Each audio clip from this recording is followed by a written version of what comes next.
सुंदरपुर नाम का एक खूबसूरत गांव था जिसमें भानु नाम का एक मेहनती किसान रहता था। वो बहुत ही मेहनती था और अपने खेतों में तरबूज की फसल उगाता था। भानु के पास एक पुराना ट्रक था। वो इस ट्रक में तरबूज खेतों से शहर की तरफ लेकर जाता था। वो ट्रक बहुत पुराना था और एक भी दिन वो सही से काम नहीं करता था, मगर भानु ने कभी उसकी शिकायत नहीं की। जब भी ट्रक खराब होता तो भानु उस ट्रक को सही करके फिर से खेतों में ले आता था। भानु हमेशा सोचता था कि ये ट्रक कभी न कभी उसकी जिंदगी में कोई जादू जरूर दिखाएगा। एक दिन भानु अपने खेत में हल चला रहा था।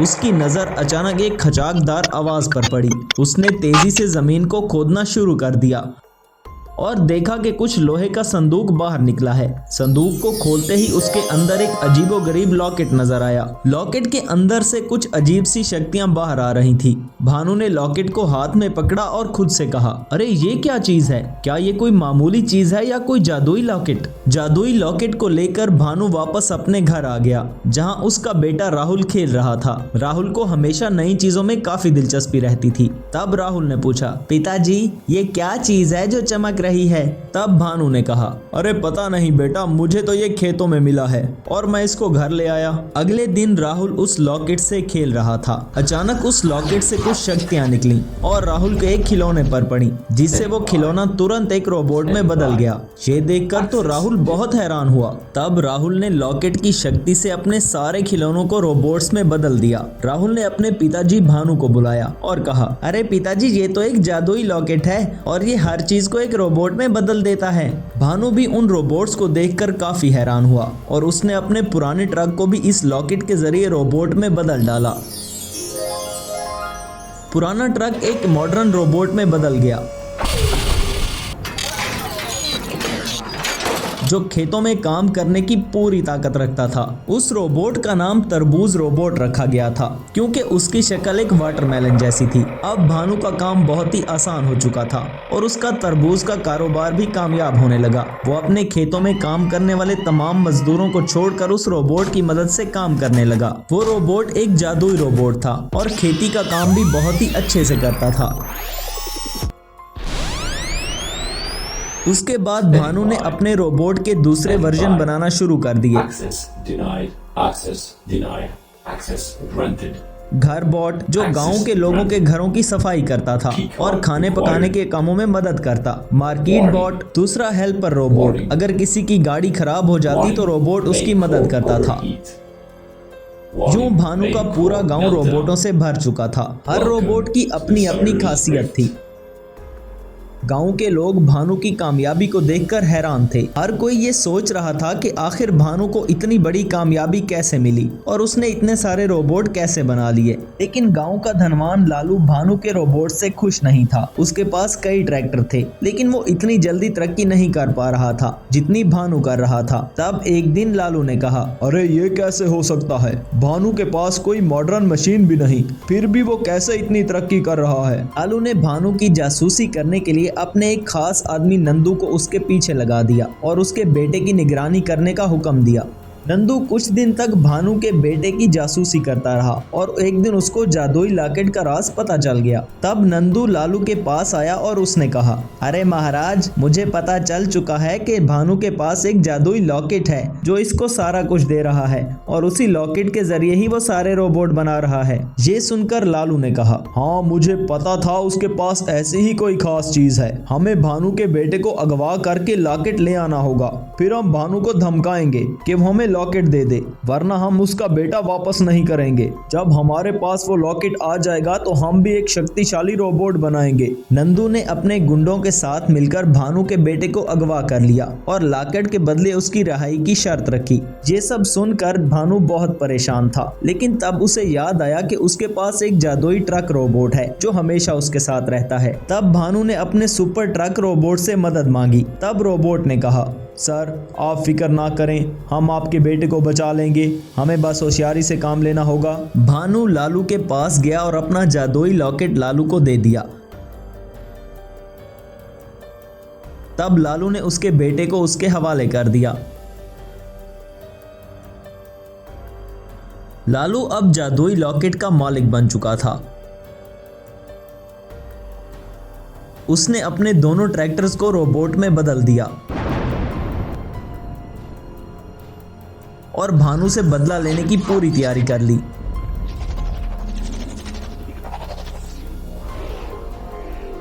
दोनों ट्रैक्टर रोबोट भानु के रोबोट ट्रक से लड़ने के लिए आ गए। लालू के दोनों रोबोट्स बहुत ही मॉडर्न टेक्नोलॉजी के थे। दूसरी तरफ भानु के रोबोट्स ज्यादातर खेतों के काम के लिए डिजाइन किए गए थे। इस लड़ाई के लिए वो इतने जदीद नहीं थे, लेकिन वो लॉकेट के जरिए एक और ताकत रखते थे। लालू और भानु के रोबोट में जंग छिड़ गई। रोबोट्स एक दूसरे को तबाह करने की कोशिश में लगे हुए थे और पूरे गाँव में हलचल मची हुई थी। दोनों तरफ की मशीनें एक दूसरे पर हमला कर रही थी और जमीन पर धूल उड़ रही थी। गांव के सभी लोग खौफ से अपने घरों में छुपे हुए थे। अंत में भानु के सुपर वाटरमेलन रोबोट ने लालू के सभी रोबोट्स को मार गिराया। अब गांव में पूरी तरह से शांति आ गई थी। भानु ने जादुई लॉकेट को एक महफूज जगह पर छुपा दिया ताकि कोई भी उसे दोबारा गलत तरीके से इस्तेमाल ना कर सके। सुपर वाटरमेलन ट्रक रोबोट की मदद से भानु के कारोबार और पूरे गांव ने सही तरक्की की। गांव के सभी लोग बहुत खुश थे। सुपर वाटरमेलन ट्रक रोबोट पूरे गांव की रक्षा करता था। एक शहर में दो साइंटिस्ट अपनी लैब में कुछ आविष्कार कर रहे थे।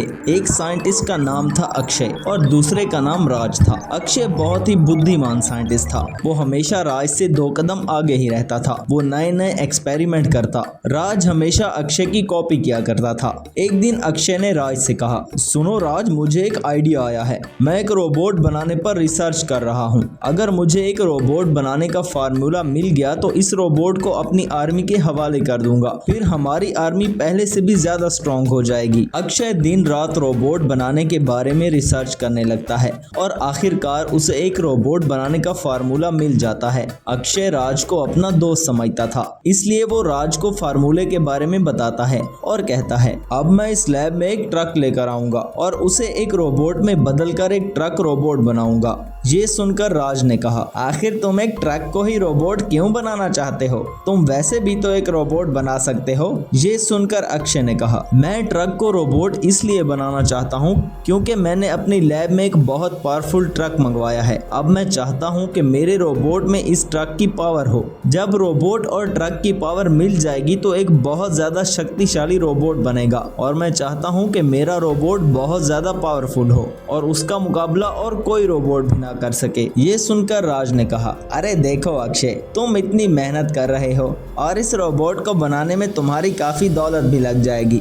क्यों ना तुम इस रोबोट को बेच दो, फिर तुम्हारे पास बहुत सारी दौलत आ जाएगी। फिर उससे तुम अपनी रोबोटिक कंपनी बना सकते हो दोस्त। ये सुनकर अक्षय, देखो राज, इस रोबोट को बनाने में जितना भी खर्च आएगा वो मुझे सरकार देगी और रही बात इस रोबोट को बेचने की, तो मैं ऐसा कभी भी नहीं करूंगा क्योंकि मैं जानता हूं कि मेरा बनाया हुआ रोबोट कितना शक्तिशाली होगा। अगर मैंने अपने बनाए हुए रोबोट को बेचना शुरू कर दिया तो ये रोबोट किसी गलत हाथों में चढ़ सकता है, फिर इस दुनिया को तबाह होने से कोई नहीं बचा सकेगा। अक्षय अपनी लैब में एक ट्रक लेकर आता है और उस पर कुछ खास एक्सपेरिमेंट करता है। ये सब राज भी देख रहा था और वो कहता है, अरे ये अक्षय इतना बुद्धिमान होकर भी बहुत बड़ा बेवकूफ है। ये इतना पावरफुल रोबोट बनाकर आर्मी के हवाले कर देगा। अगर मैं इसकी जगह होता तो इस रोबोट से खूब पैसे कमाता और अब भी मैं ऐसा ही करूंगा। ये रोबोट तो अक्षय बनाएगा, लेकिन मैं इस रोबोट की मदद से अब इस पूरी दुनिया पर राज करूंगा।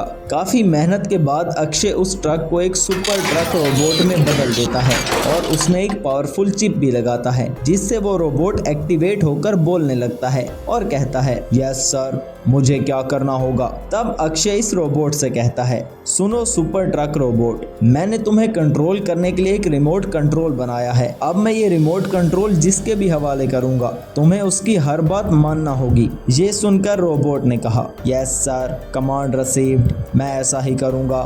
राज वहां खड़ा रोबोट और अक्षय की सारी बातें सुन लेता है और कहता है, अब मुझे किसी तरह इस रिमोट कंट्रोल को चोरी करना होगा, फिर इस रोबोट का सारा कंट्रोल मुझे मिल जाएगा। एक दिन अक्षय किसी काम से लैब से बाहर जाता है। इस मौका से फायदा उठाकर राज वो रिमोट कंट्रोल चोरी कर लेता है, जिससे वो ट्रक रोबोट अब पूरी तरह से राज के काबू में आ जाता है। तब राज ट्रक रोबोट से कहता है, सुपर ट्रक रोबोट, इस लैब को तबाह कर दो ताकि अक्षय इस लैब में मुझे रोकने के लिए कोई दूसरा रोबोट ना बना सके। सुपर ट्रक रोबोट एक ही झटके में अक्षय की लैब को तबाह कर देता है। ये सब देखकर राज बहुत खुश होता है और कहता है, अब मैं देखता हूँ कि अक्षय मुझे कैसे रोकता है। राज अपने रोबोट को अक्षय को मारने के लिए भेजता है।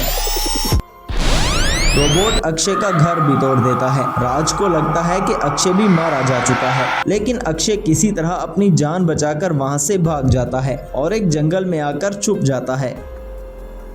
तब अक्षय कहता है, ये राज ने मेरे साथ अच्छा नहीं किया। उसने मेरे रोबोट पर जबरदस्ती कब्जा कर लिया। उसने मेरी वो एडवांस लैब भी तबाह कर दी जिसमें मैं एक और रोबोट बनाकर उसे रोक सकता था। अब मैं उसे इस शहर में तबाही मचाने से नहीं रोक सकता, बल्कि अब उसे कोई भी नहीं रोक सकता, क्योंकि मैं ही जानता हूँ कि वो ट्रक रोबोट कितना शक्तिशाली है। वहाँ राज बहुत ही खुश होते रहता है और कहता है, अरे वाह, ये तो कमाल ही हो गया। मैंने जैसा सोचा था ये तो बिल्कुल वैसा ही हुआ।